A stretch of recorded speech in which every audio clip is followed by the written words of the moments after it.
Scotch Fillet, cube rolls, ribeye roast, ribeye steaks, boneless ribeyes, Tomahawk steaks, Cowboy steaks. So many names, but they all point to the same thing. The absolutely undisputed king of steaks.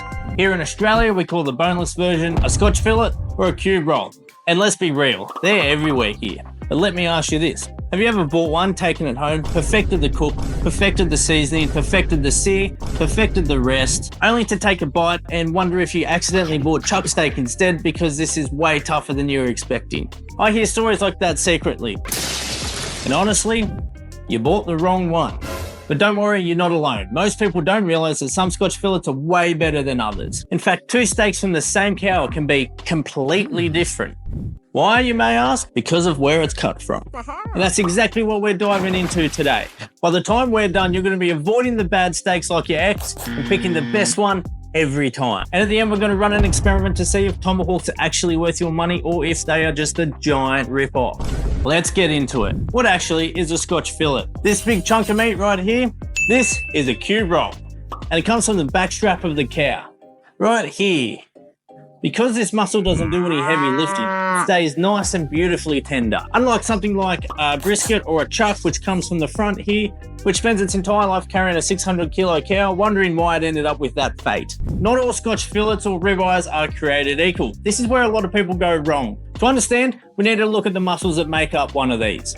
The front end of a cube roll, known as the chuck end, is where the best steaks come from. Why? Because there's a range of different muscles and some of them are the most tender on the entire cow. We'll start off with the king, the spinalis dorsi, or we just call it the cat. It's this one right here. This is the absolute best bit of beef on the entire animal.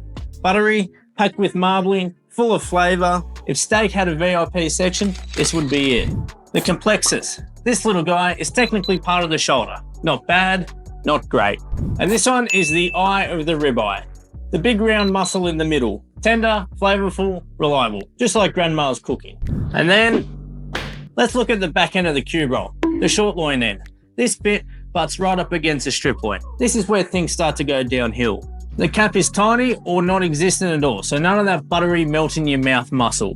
The eye muscle is bigger, but it's also chewier and less tender. It's also got a bit of connective tissue running through the middle there, and you want to avoid that at all costs. It is just chew central. Chew chew like a chew train. Now let's slice through this entire cube roll to see how the muscles change from front to back. First I'll trim it up and then we'll slice it into nice thick steaks.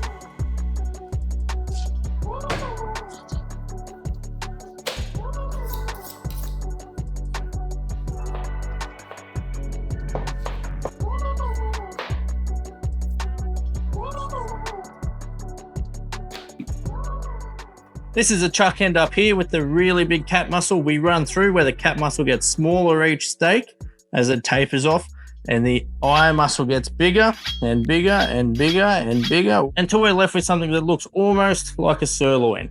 Now what you've been waiting for, how do we choose the best steak? This is the best tip I can give you. If there's one thing that you remember today and take home, more cap equals a better steak. The ribeye cap is the best bit of meat on a cow. The more of that we have on the steak, the better the steak's gonna be.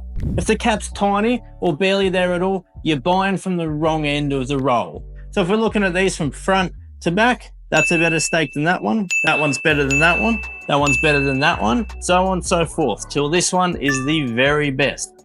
Although because of that little shoulder muscle in there, you might want to choose one that has less of that, something like that.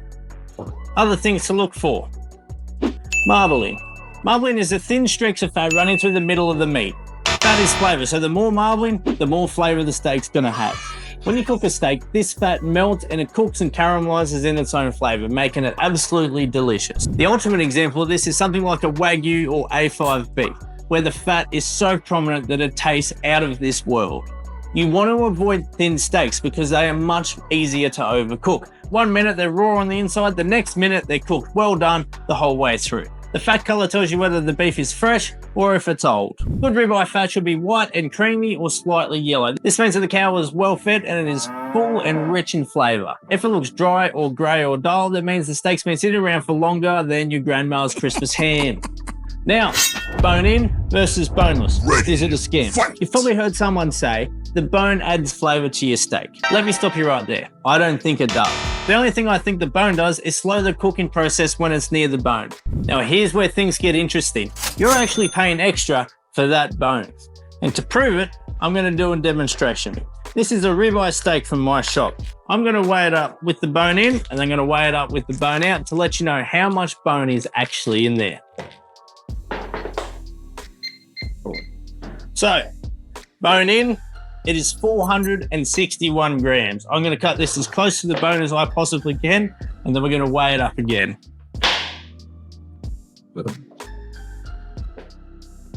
All right, weighing up afterwards, and we are at 308 grams. That is actually 66% of the original weight, which leaves 33% of the actual weight in bone. Put it like this. This is 153 grams of glorified handle. But I get it, they look great on any plate. They look awesome. They're a great centerpiece on the table. And if you nail the cooking of it, there isn't satisfaction that comes to that because they are that little bit harder to cook. If it's worth it to you, no judgment, it looks great. In my shop personally, we sell ribeye or Scotch fillet in 4 different ways so that we can cater to everyone. The boneless ribeye or the Scotch fillet. This is your classic go-to everyday steak. Cut straight from the ribeye roll like you saw me do previously. Trimmed of excess fat and ready to cook. Boneless Scotch fillets are easy to cook evenly because they don't have that bone blocking the heat from cutting to one side of it. They also weigh less, which means 100% of what you're paying for is edible meat. If you're looking for bang for your buck, a thick cut boneless Scotch fillet is the way to go. That goes over there. Next up, a boneless ribeye. Fancy, but is it better? A boneless ribeye is exactly the same as a boneless Scotch fillet, except the butcher has left the bone in there. The only real difference, it looks cool. Bruh. Just know that the extra weight you're paying for is bone. That's your ribeye there. If you sit it over the top, Scotch fillet looks exactly the same there. Next up, the Cowboy steak, the big boy. The Cowboy steak is just a thicker bone-in ribeye, with the bone partially French. That means that the meat has been removed off the bone. These steaks are usually 1.5 to 2 inches thick, which makes them perfect for reverse searing. Slow cooking first, and then searing off in a nice hot cast iron pan. If you want a monster steak that looks fantastic on a grill but doesn't have the obnoxiously long bone of a tomahawk, then the Cowboy steak is your steak. And lastly, the Tomahawk Steak, aka the Instagram star. The Tomahawk Steak is basically a cowboy steak but with a massive boner. Does it taste better than a cowboy steak? No. Is it more expensive? For no reason. Yes. Tomahawk is literally just a ribeye steak with a really long handle designed to look absolutely super duper masculine when you serve it and impress everyone who doesn't know what they're talking about. And here's the catch, they usually cost more. I don't know why, they're just a novelty item and people can charge whatever they want for it because they just look cool. They're not functional, it's like a sports car, they're not functional, they're just bigger and better and badder looking, that's it. And therefore you charge triple for it. If you're looking for something flashy to impress your mates, get the Tomahawk. Why not? Spend a bit. But if you're looking for value for money, get a boneless Scotch fillet or a bone-in ribeye. They're the best and they're going to save you the best. That's it. And now you know how to choose the best steak and not get ripped off. And if you still buy a bad steak after this, well then mate, I can't help you. You're on your own. Thank me later.